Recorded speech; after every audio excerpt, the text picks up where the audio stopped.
Herzlich willkommen bei Videowissen. Wir feiern das Simon-Marius-Jahr, das ist der fränkische Galileo Galilei, und da gab es 2 Festvorträge bei einer Jubiläumsveranstaltung. Den zweiten Vortrag hat gehalten Klaus Schilling zum Thema 400 Jahre nach Simon Marius, Kleinsatelliten im All. Viel Spaß dabei. Am Anfang war hier eigentlich dieses technische Gerät, das es ermöglicht hat, völlig neue Perspektiven zu öffnen. Die Technik hat ermöglicht, praktisch in die Sterne zu schauen und dann in Konsequenz von dem geozentrischen Weltbild zum heliozentrischen überzugehen. Das heißt, technische Revolutionen sind oft eigentlich ein Ausgangspunkt auch für unsere philosophische Betrachtung der Welt, für unser Streben nach Erkenntnis an Neuinterpretation. Ich möchte ergänzen, was Alexander Rudolph schon sehr eindrucksvoll geschildert hat, diese neuen Raumsonden, die es uns ermöglichen, ganz neue Blicke ins Universum zu werfen und unser Wissen über das Universum, in dem wir leben, weiter zu bereichern. Ich möchte Ihnen hier kleine Satelliten etwas näher bringen. Alexander Rudolph hat über die großen gesprochen. Das heißt, man hat da mehrere tausend Leute, die an so einem großen Teleskop arbeiten. Hier haben wir einen kompletten Satelliten und solche kleine Satelliten ergänzen das jetzt. Wir haben aktuell einen Umbruch. Großteil der Satelliten sind solche kleine, die aber zusammenarbeiten. Man erwartet, nachdem die klein sind, schauen sie auch eher auf die nahen Objekte, das heißt auf unsere eigene Erde, bringen Telekommunikationsdienstleistungen für die Digitalisierung weiter. Und hier passiert im Moment gerade eine ganze Menge, was unseren Alltag beeinflussen wird. Und man spricht eigentlich jetzt davon, dass jetzt gerade eine Industrie entsteht, die das menschliche Leben sehr stark beeinflussen wird. Sie sehen hier, diese Kleinstsatelliten sind eigentlich gerade erst entstanden. Seit Jahr 2000 sind die nach und nach angewachsen und zunächst im akademischen Bereich, das ist hier violett dargestellt, aber seit 2014 geht das sehr stark ins Grüne. Das sind kommerzielle Satelliten, die heute im Orbit sind. Kleinsatelliten, also Satelliten kleiner als 200 Kilogramm, sind jetzt schon der größte Teil der Satellitenpopulation im Orbit. Was man hier als Vorteile hat, es sind sehr schnelle Innovationszyklen, nachdem man die in kurzer Zeit realisieren kann. So einen Satelliten, wie man hier sieht, bauen wir normalerweise in einem Jahr. Die großen Missionen, die vorhin vorgestellt wurden, da arbeitet man zum Teil 30 Jahre lang dran. Also ganz andere Innovationszyklen sind hier möglich. Zum Preis eines traditionellen Satelliten können viele Kleinstsatelliten hergestellt werden. Und das heißt, man kann mit ganz anderen Messprinzipien arbeiten. Satellitenmessnetze auf den Weg bringen, die sehr große Flächen abdecken. Also damit werden dann auch neue Beobachtungsmethoden möglich. Nachdem man viele hat, ist das auch praktisch eine höhere Risikobereitschaft. Wenn ich viele habe, darf auch mal einer ausfallen. Und das heißt, man setzt hier kommerzielle Bauteile ein. Sprich, man nutzt Teile aus der Automobilindustrie, aus der Handyindustrie und baut damit die Satelliten zusammen. Man muss natürlich Vorsichtsmaßnahmen ergreifen, dass die trotzdem im Weltraum funktionieren, denn dort ist erheblich höhere Strahlungsdichte. Was man jetzt hier macht, ist eine intensivere Zusammenarbeit durch Standards. Das heißt, man kann einzelne Bauteile zwischen verschiedenen Satellitenherstellern austauschen. Die großen Satelliten der ESA, das sind im Wesentlichen Einzelsatelliten, die man hier konstruiert. Was man jetzt hier aufgreift, ist ähnlich wie bei der Industrialisierung, dass man Standards setzt und dass man Bauteile dann zwischen einzelnen Betreibern austauscht. Meine eigene Raumfahrtkarriere startete eigentlich bei den Großen. Und Sie sehen hier der Cassini-Huygens und Sie sehen in Relation die Leute hier, die gerade das Triebwerk integrieren. Das war eine Mission, die ging leider nicht zum Jupiter, sondern zum Saturn. Andreas Rudolph hat es kurz angesprochen. Die Cassini-Sonde der Europäer, das ist dieses goldene Teilchen, landete auf der Oberfläche des Saturn-Mond Titan, der größte Mond des Saturn, im Jahr 2005. Das ist auch sehr kurios. Das war die erste Wiedereintrittsmission der Europäer. Die hat man nicht auf der Erde gemacht, sondern auf dem Titan. Und das hat erfolgreich geklappt. Ich wurde dann daraufhin auch zu Vorträgen nach USA eingeladen und dort kam ich in Kontakt mit diesen kleinen Satelliten.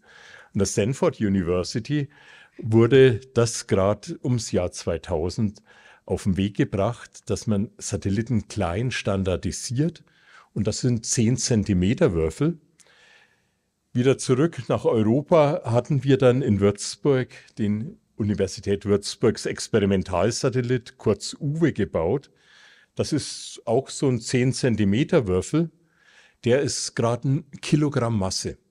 Und damit kann man Internet aus dem Weltraum schon durchführen, kann damit nach unten senden und dann diese Protokolle der Übertragung optimieren. Das war 2005. Dann ging es weiter, dass man eigentlich solche kleinen zusammenschaltet. Viele kleine Schwache können eine große Leistung zustande bringen. Und solche kooperierenden Satellitensysteme, die Daten austauschen, die ein Sensormessnetz auf den Weg bringen, das wurde dann 2020 in Würzburg realisiert und nach oben gebracht. Woran wir aktuell gerade arbeiten, das ist so eine Kleinserienproduktion, sodass man vielleicht sogar mal 100 Stück nach oben bringen kann. Ja, also es sind hier industrielle Fertigungsmethoden in der Untersuchung, dass Roboter dann ermöglichen, mehrere solche Satelliten auf den Weg zu bringen. In Würzburg ist ein ganzes Ökosystem entstanden. Es hat begonnen bei der Uni Würzburg. Mit Studenten zusammen, mit Doktoranden zusammen wurden diese Satellitenmissionen UWE 1, 2, 3, 4 auf den Weg gebracht. Und man hat die Fähigkeiten dieser Kleinstsatelliten ständig erweitert. Im nächsten Schritt wurde das am Zentrum für Telematik in angewandter Forschung und Entwicklung weitergetrieben seit 2007. Da braucht man eigentlich permanente Mitarbeiter, trainierte, hochqualifizierte Mitarbeiter, die solche Satellitennetze dann realisieren können. Das passierte jetzt seit 2020. Im Moment passiert gerade der nächste Schritt, dass die Kommerzialisierung immer stärker fortschreitet, dass man Telekommunikationsnetze beispielsweise durch solche Kleinsatelliten ergänzt. Diese Telekommunikationsnetze der Zukunft, 5G, 6G-Netze, entstehen gerade und wir erleben es sind immer wieder Lücken in diesen Funknetzen. Mit Satelliten können Sie von oben aus dieser großen Perspektive viel besser die Löcher dann füllen, aber das muss mit geringer Verzögerung passieren. Deshalb sehr niedrig fliegende Satelliten.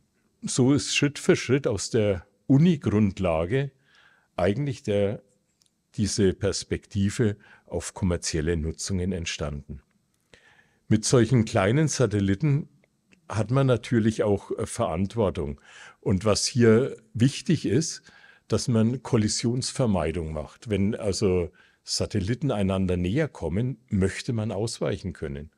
Alle unsere Satelliten haben Antriebe und im Jahr 2000 sind wir einen auf uns zufliegenden Iridium-Satelliten erstmals als Kleinsatellit ausgewichen. Ja, durch die Triebwerke hat man abgesenkt und ist dem nicht mehr funktionsfähigen großen Satelliten an der Stelle ausgewichen. Das ist eine Kooperation zusammen mit der TU Dresden, die solche Miniaturtriebwerke hergestellt haben. Das ist auch dann der wesentliche Punkt, um am Ende der Lebensdauer praktisch zur Vermeidung von Weltraummüll die Bahnen abzusenken und den Satelliten wieder in die Erdatmosphäre eintauchen zu lassen. Und diese kleinen Dinger verglühen eigentlich komplett. Ich hatte schon angesprochen, spannend wird es, wenn man mehrere solche Satelliten zusammenarbeiten lässt. Und es ist so ein ganzer Baukasten entstanden, den Sie oben in der Mitte sehen. Das sind die einzelnen Untersysteme, also die Batterien, die Datenübertragungssysteme, der Bordcomputer. und man kann den Satelliten mehr oder weniger zusammenstecken wie im Lego-Baukasten. Und dann kommen diese Seitenpaneele drauf und dann ist das Ganze komplett. Wir haben das praktiziert bei diesen Netsat-Satelliten und Sie sehen die 4 vor der Auslieferung. Die sind dann praktisch von Russland aus, damals war das noch möglich, in den Orbit geschickt worden, nachdem sie sorgfältig ausgetestet wurden. Und Sie sehen, die Geräte, die man zum Testen braucht, sind erheblich größer als die Satelliten selber. Aber damit kann man auf der Erde nachstellen, unter welchen Bedingungen diese Geräte im Orbit dann entsprechend arbeiten. Ja, und was dann immer das Faszinierende ist, wie wir bei Simon Marius gesehen haben, wenn man durch die Teleskope dann schaut und dann tatsächlich die Bilder bekommt, diese überraschenden Aufnahmen sieht von unserem blauen Planeten, diese ganzen Dinge dann hoffentlich rechtzeitig veröffentlicht werden. Also was hier auch spannend ist, mit diesen 4 Satelliten konnten wir erstmals eine dreidimensionale Beobachtungskonfiguration fliegen. Das heißt, 4 Satelliten, die so einen Tetraeder formen, können dreidimensionale Aufnahmen der Umgebung machen. Ausgehend von der Lageregelung, das sind kleine Schwungräder, die den Satelliten drehen und auf die richtige Ausrichtung bringen, kann man dann weitermachen und Telekommunikation beispielsweise ermöglichen, indem Sie die Antenne des Satelliten genau auf die Erdempfangsantenne ausrichten. Das ist beispielsweise hier für eine abhörsichere Telekommunikationsexperiment gut durchführbar. Cube ist im Moment eigentlich schon auf der Startrampe und ich bringe gleich noch die Verbindung zu Simon Marius. Dieser Cube-Satellit erzeugt Quantenschlüssel an Bord, bringt sie über verschränkte Photonen, also auch wieder mit Quantenphysik nach unten. Und zwar so, wenn man hier mit einem Spiegel was ausblendet, dann verschwindet dieser Schlüssel. Das heißt, wenn Sie am Boden den Schlüssel empfangen, dann sind Sie sicher, das konnte keiner mitlauschen. Und dann können Sie mit einer ganz normalen Telefonleitung am Boden miteinander abhörsicher unter Nutzung dieser Quantenschlüssel telefonieren. Das wird hier noch weitergebracht, sind verschiedene Missionen, die wir in Würzburg hier auf den Weg bringen. LoLaSat ist ein Satellit, der sehr geringe Verzögerungen bei der Datenübertragung hat.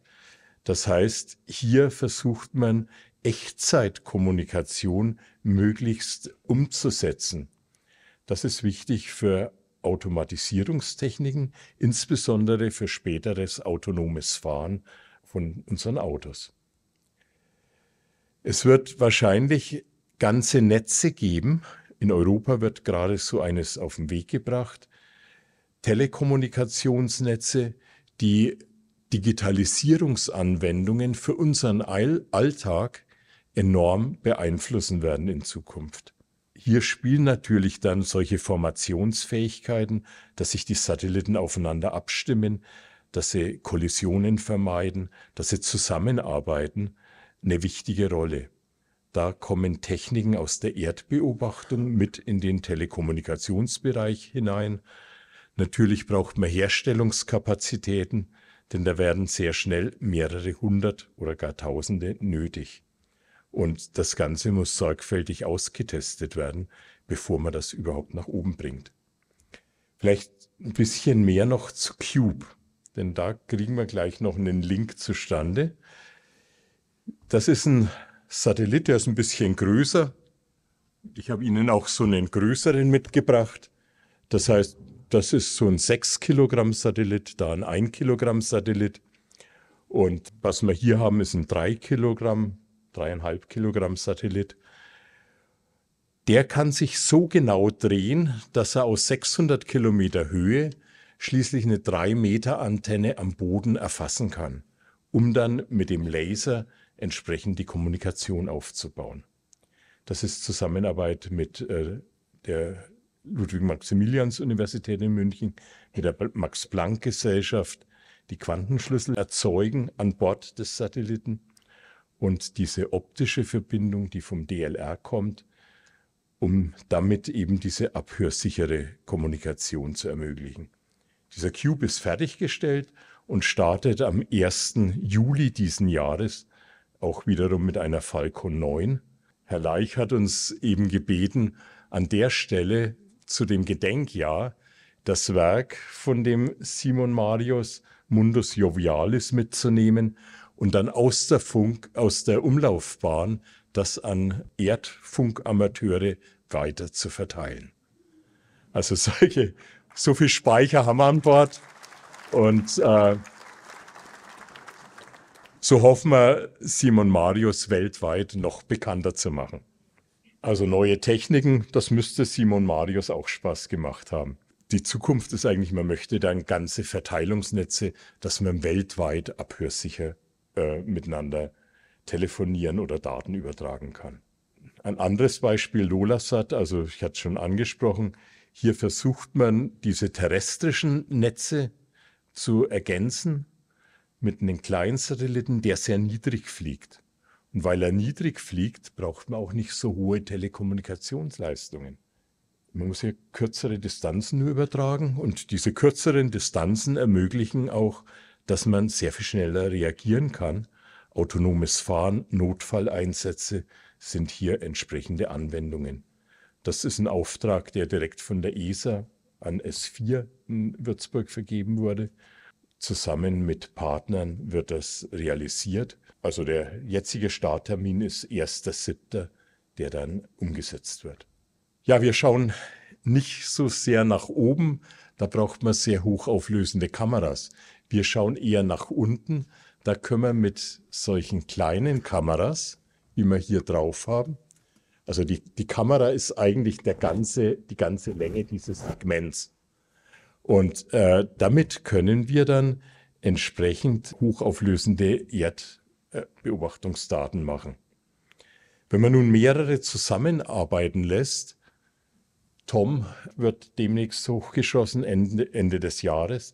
Das sind 3 Satelliten, die aus verschiedenen Richtungen dieselbe Oberfläche analysieren. Und damit kann man dreidimensionale Bilder wiederum herstellen. Oder Cloud CT, da nutzt man sogar 10 Satelliten, die koordiniert zusammenarbeiten, gemeinsame Beobachtungen machen, um dann entsprechend Computertomographie, also wie in der Medizin, aber hier von Wolken zu machen und damit bessere Klimavorhersagen zu ermöglichen. Ein bayerisches Satellitensystem ist QBI. Hier werden Waldschadensmodelle erfasst, also Trockenperioden mit ihren Auswirkungen auf den Wald untersucht, sodass man rechtzeitig Gegenmaßnahmen einleiten kann. Auch hier werden Roboter mit eingesetzt, um das alles herzustellen. Es muss getestet werden und künftige Erdbeobachtungsnetze werden uns helfen, unser Umfeld noch besser zu charakterisieren. Also das ist auch schon eine fertiggestellte Mission. Sie sehen hier oben diese 3 Satelliten, die gerade im Rheinraum stehen und dies ermöglichen, beispielsweise bei Vulkanausbrüchen die Aschewolken in 3 Dimensionen zu charakterisieren. Das heißt, damit können Sie dann Flugzeuge drüber oder drunter umleiten und damit Kollisionen vermeiden, wie es bei diesem unaussprechlichen isländischen Vulkan vor 10 Jahren war. Da erinnern Sie sich wahrscheinlich noch, da lagen etliche Wochen diese ganzen Flugverkehrsaktivitäten über Europa lahm. Sehr spannend ist diese Cloud CT-Mission. Das wird vom Europäischen Forschungscouncil gefördert. Hier nutzt man diese Medizinprinzipien, also Computertomographie, nutzt praktisch Sensoren, die hier auf der Gegenseite verteilt sind. Man hat Röntgenstrahlungsquellen, die den menschlichen Körper durchdringen und durch die Ablenkung kann man scheibchenweise das Innere des Menschen erfassen. Das versucht man nun in ähnlicher Weise bei den Wolken zu machen. Hier ist so ein Atmosphärenstück rausvergrößert, mal die verschiedenen Schichtenmodelle und man nutzt praktisch die Sonne. Das Sonnenlicht wird an den einzelnen Schichten reflektiert und nachdem nach oben das Vakuum kommt, kann der Satellit von oben sehr gut die Rückstreuung erfassen.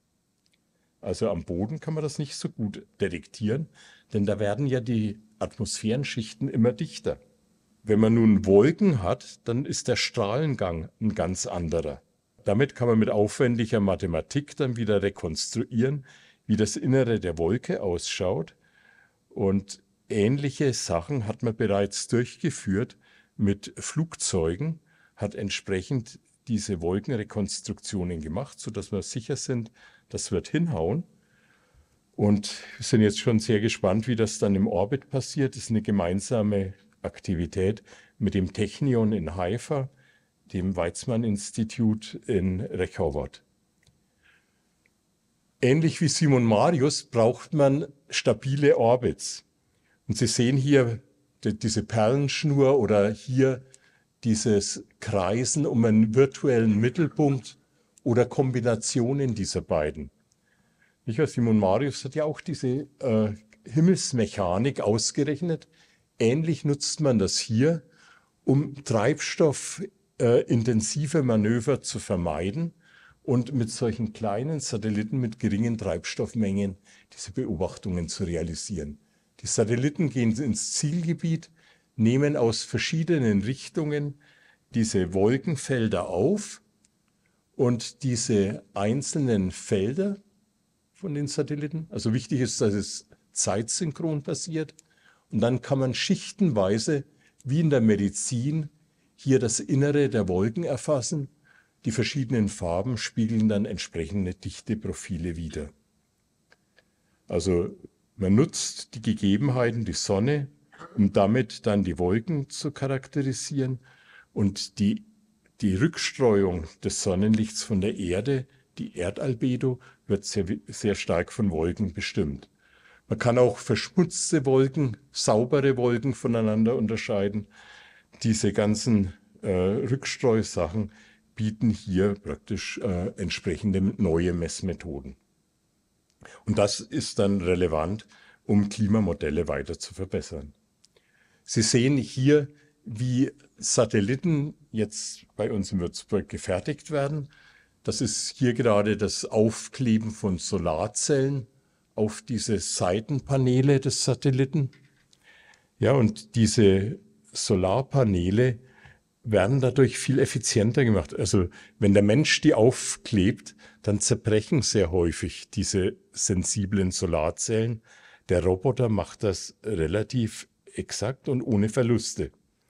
Und das wird in der Fabrik zusammengebracht, zusammen mit intensiven Testmethoden weitergetrieben, sodass es dann im Orbit auch tatsächlich funktionieren kann. Ich komme nun zum abschließenden Überblick. Ja, passiert in der Raumfahrt gerade Umwälzendes? Ja, wir haben praktisch Entwicklungstrends von den traditionellen, großen, multifunktionalen Satelliten hin zu ergänzenden, verteilten, vernetzten Systemen von intelligenten Kleinsatelliten. Das ist ähnlich wie in der Informationsverarbeitung. Als ich studierte, hat man große IBM-Zentralcomputer gehabt. So groß wie hier der ganze Raum. Heute haben wir unser Handy in der Hosentasche. Das ist ein verteiltes, vernetztes System von kleinen Komponenten. Und wir sind viel besser informiert. Ähnliches passiert im Moment gerade im Orbit. Also die großen Satelliten werden sehr häufig durch die kleinen ergänzt. Die Technik hat sich so weiterentwickelt. Wenn wir nun in niedrige Erdumlaufbahnen gehen, wir hatten vorhin bei den großen von Lagrange-Punkten gesprochen, die sind sehr weit draußen, haben stabile Lagen, haben gewisse Vorteile. Wenn wir nun näher an die Erde rangehen, kriegen wir bessere Auflösung. Und insofern ist das sehr attraktiv. Das haben als erstes jetzt die Amerikaner genutzt. Das heißt, die Firma Starlink hat allein in den letzten 4 Jahren über 5000 Satelliten jetzt nach oben gebracht. Sie sehen das manchmal so als Perlenschnur am Himmel glänzen. Und da muss man auch aufpassen, dass die nicht astronomische Beobachtungen in Zukunft weiter erschweren. Aber da gibt es entsprechende Gegenmaßnahmen, die man ergreifen muss. Also man hat einen Übergang gehabt von 50 Satelliten weltweit pro Jahr hin zu 5000 in den letzten 4 Jahren von einer Firma allein. Das wird unterstützt durch Miniaturisierungstechnologien. Das heißt, man kann ähnliche Funktionalität wie bei großen Satelliten mit geringerer Masse herstellen. Damit wird es auch kostengünstiger. Man muss schauen, dass man kommerzielle Bauteile nutzen kann, um Kosten zu reduzieren, aber muss natürlich dafür Redundanz einbauen, sodass die Funktionsfähigkeit trotz der harten Weltraumstrahlung erhalten bleibt. Und was man damit schon heute erreicht hat, sieht man im Moment gerade in den Nachrichten aus der Ukraine, aus dem Gazastreifen. Sie sehen Raketeneinschläge auf dem Flughafen in der Krim, sind eigentlich nicht mehr geheim zu halten. Es sind so viele Satelliten oben, man kriegt aktuell mit, was dort gerade passiert. Sie sehen hier im Gazastreifen, das war vor dem Flugzeugangriff der Israelis hier dieses Wohngebiet mit vielen Häusern und danach haben sie nur noch die Bombenkrater. Das heißt also, Information kann kaum mehr geheim gehalten werden, sondern es wird eigentlich der Weltraum demokratisiert an dieser Stelle. Und wir sehen auch, die traditionellen Raumfahrtagenturen werden sehr stark durch diesen kommerziellen New Space ergänzt. Die Raumfahrtagenturen haben die Forschung des Weltraums, der Umwelt, in der wir leben, vorangetrieben. Aber kommerzielle Anwendungen werden jetzt meist von privaten Unternehmern bestimmt, obwohl dann Regierungen Schlüsselkunden bleiben. Das heißt, da entstehen im Moment gerade eine ganze Menge neue wissenschaftliche Aufgaben, neue wirtschaftliche Chancen und neue Anwendungsfelder. Meine letzten Folie möchte ich nochmal zusammenfassen. Wir sehen gerade im Bereich der ganz kleinen Satelliten, also mit nur ein paar Kilogramm Masse, man hat jetzt Standards auf den Weg gebracht, man hat Fähigkeiten, den Satelliten hochgenau auszurichten, was auch für die Astronomie später sicher Interessantes eröffnen wird durch Sensormessnetze von kleinen oder Kombinationen von großen und kleinen Satelliten. Man hat auch Lebensdauer mittlerweile gut im Griff, selbst mit den kommerziellen Bauteilen durch entsprechende Redundanz und Software. Das heißt, der Boden ist gut bereitet, solche Netze von Kleinsatelliten im Orbit aufzubauen. Und die Defizite der Miniaturisierung werden im Wesentlichen durch Regelungstechnik und Informatik wieder kompensiert. Und Mikroprozessoren sind leistungsfähig. Die haben kaum Gewicht. Ja, also insofern kann man damit kostengünstig vernetzte, verteilte Satellitensysteme auf den Weg bringen. Die bieten künftig hohe zeitliche und örtliche Auflösung der Beobachtungsdaten. Diese Satelliten können zusammenarbeiten und damit kompliziertere Aufgaben erfüllen. Man kann auch ein paar mehr hochschießen, wenn gerade was besonders Spannendes oben passiert. Diese Anwendungsfelder umfassen Erdbeobachtung, Biomonitoring, die Telekommunikationssysteme spielen eine ganz große Rolle. Man geht im Moment davon aus, dass dieser Markt für verteilte, vernetzte Systeme enorm weiter wachsen wird und Schätzungen der T-Satzleser, der Zukunftsschauer, sagen, dass bis zum Jahr 2040 auf 1,25 Billionen Euro der Markt anwächst.